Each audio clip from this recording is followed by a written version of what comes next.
The next film I'd like to talk about, and this will be at the end of the year, is the Lord of the Rings prequel, The Hobbit, An Unexpected Journey.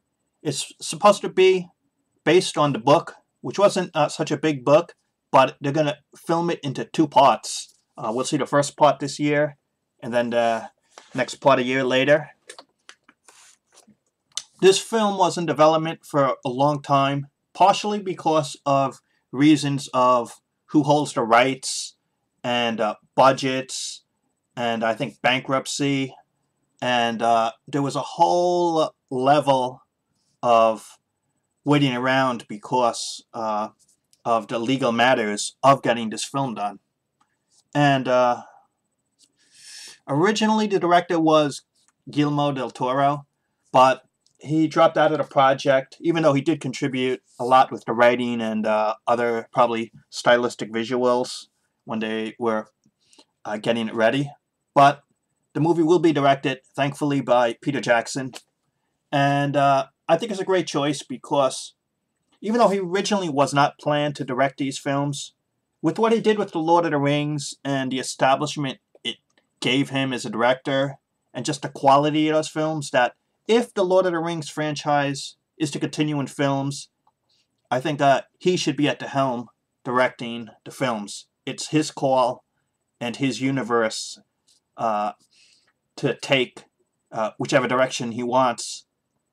Just like I believe it's George Lucas's, whether you like the Star Wars movies or not, the prequels or not, it's his call as a director and creator of how he wants to portray the Star Wars universe. That's the same way I feel about the interpretations from the books and how Peter Jackson and his crew is interpreting the Lord of the Rings films. It seems that from the trailer I saw that The Hobbit, I wasn't really too sure if, as much as I liked the Lord of the Rings, I wasn't too sure if this could, let's say, capture the feel.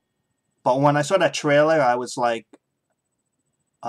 it looks like it's going to be spot on. That maybe of the films I want to see this year, this could be right up there as maybe the first or the second most anticipated film that I want to see for the whole year. Because I really think it hit that tone from watching the original Lord of the Rings and liking those films, that this is going to be a similar nature in terms of style and capturing that world. And though there are new characters in this, and the tone of the book of The Hobbit is lighter, it's a lighter tone than in Lord of the Rings.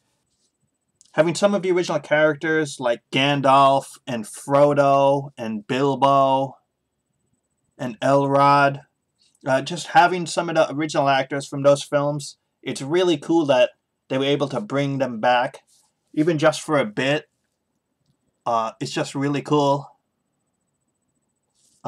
Too bad I don't think the original Fellowship, that the 9 actors will all get a little role. It would have been cool if you saw the original 9 actors just for a little bit. You know, maybe just in a scene here or there. That would be cool. But I don't think some characters like Aragorn will be there, and Gimali. Though, I won't spoil it. Even though he wasn't in the Hobbit books, one of the Lord of the Rings actors will have a small appearance, just a small appearance, probably in a scene or two in The Hobbit. So that's pretty cool. I'm not going to say which character or actor, but if you looked up Lord of the Rings news, you'd probably know by now who it is. But it's not going to be long in the movie, just a small appearance. I predict box office wise, Lord of the Rings is going to do huge numbers. It's really going to have a good box office. As for the quality of the film, makes me wonder, because even though Lord of the Rings did great, some of Peter Jackson's work after that has not been so good or lived up to the expectations of the audience. But Lord of the Rings is a home that he has excelled at in the past. And they have worked on the script quite a long time.